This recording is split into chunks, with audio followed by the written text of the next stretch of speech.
Can you give me tips on how to be more cool and hip? No. No. I don't think I'm a cool and hip person. I don't like the word hip. I think I'm just normal.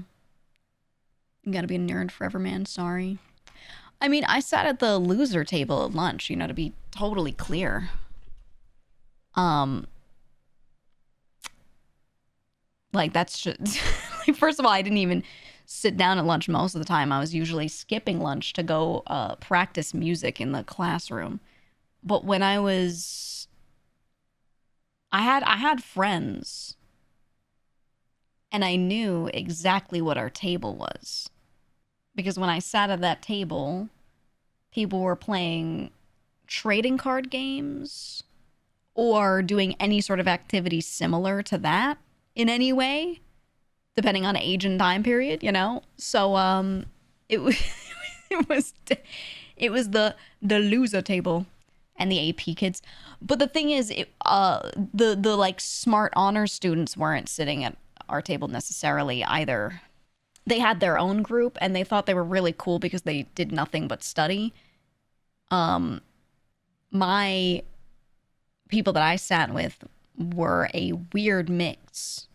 Generally, it was just the loser table. And not even all smart nerds. Some of them were smart and some of them were just fucking not. They like played fighting games and failed all their classes. Some of them, you know. So like, you know what I mean? It was a big mix. And it wasn't a lot of us. And half of our table was always open and no one sat down. No one sat down. No one knew would come over and be like, what's going on, guys? Nuh-uh. You know?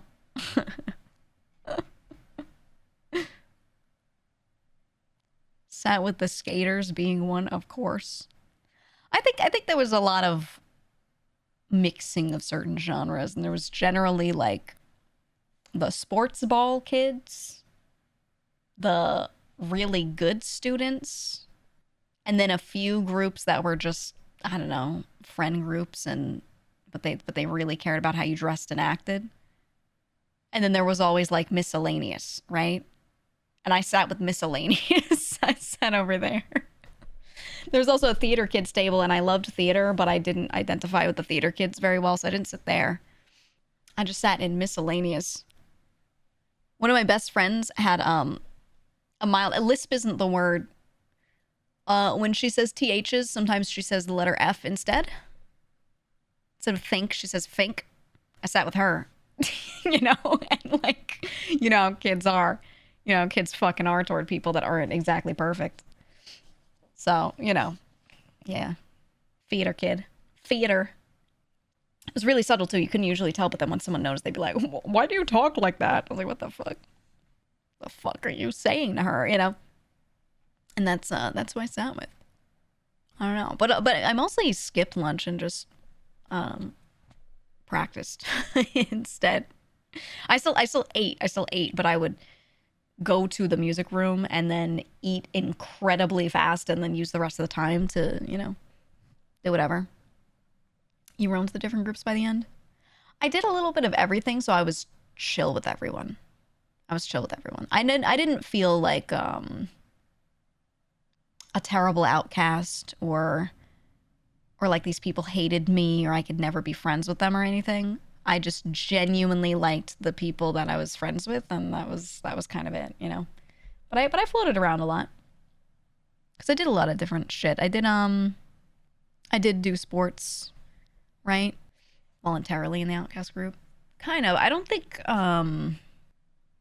they necessarily were getting outcasted by everyone else too hard. The people that I hung out with, it was more that they just didn't feel like they wanted to hang out with those people because they didn't have anything in common for the most part.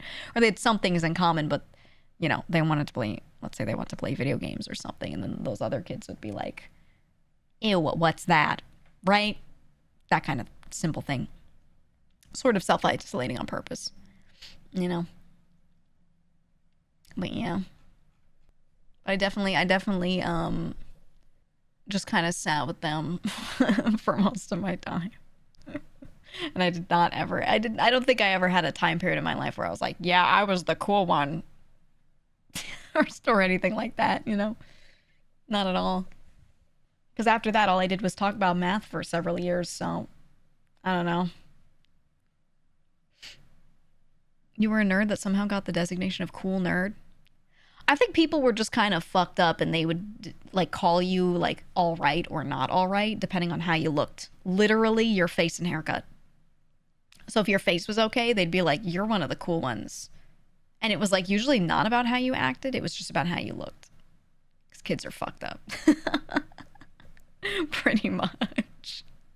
You know, yeah, very, very, very surface level. For sure. Yeah.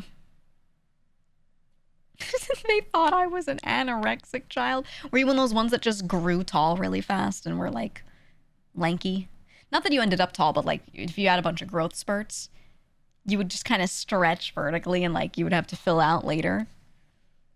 Yeah, yeah, yeah. I had some friends like that. I had one friend who over one summer grew 8 inches, 8 inches taller, which is a horrific amount to grow at one time. He was in pain all the time. His joints hurt, everything. He has stretch marks on his back.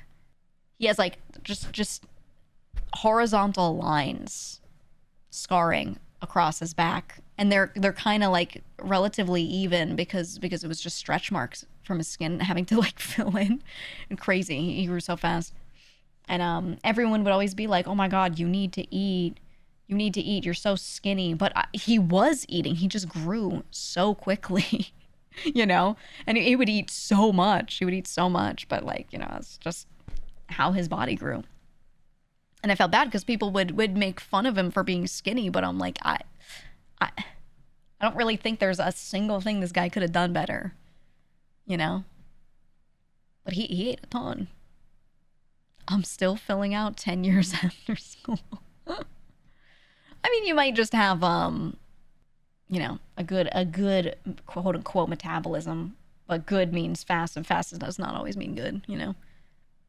I always wonder about that kid segregation on USA shows. Oh, like you watch a show from the USA and they sit at different tables. I think there was a good amount of mixing of like different groups of kids sitting at lunch with each other. I don't think it was always as separated as those shows make it out to be, where they're like, oh, the basketball team sits at this table and the popular girls sit at that table. I feel like it was a little more mixed than that, and shows definitely ham it up. But there's definitely some semblance of that. And it depends on the school. It depends on the school. At least for me, the tables were very, very mixed. Very mixed. And, you know, you could tell, okay, this table is predominantly this or whatever. But I don't know. People kind of floated around a lot. I would sometimes sit at different tables every now and then. It's whatever. It's not that crazy. Yeah, the different lunch times definitely do it. Some schools would have like 2 different lunch periods and everyone's in A or B, right? Because they have just a huge cafeteria, and so there is a lot more separation. But when they have like 5, because that's the way mine was. They had so many people and they had like 5 different lunch periods. You could have yours very early or very late in the day. You would get put into whichever one that was. And sometimes your usual friends were not in that lunch period with you, you know? So you just sit with whoever and you make new friends. So I think because it was very separated out like that, there was a lot more mixing of friend groups and stuff. People trying to sit with new people, because it's not like all of our friends were in our lunch period anyway, you know? So yeah. How many students were in school? I'm not going to get too specific, but a lot. And it was not the best school academically. Or, I mean, we had some good programs, but there were a lot of problem kids, is how I'll say it. We had a lot of problem kids. So it was an interesting time. It was an interesting time. GEEGA, thoughts on water? Fucking love water. I'm drinking water right now. Do you think there's water on the moon? No.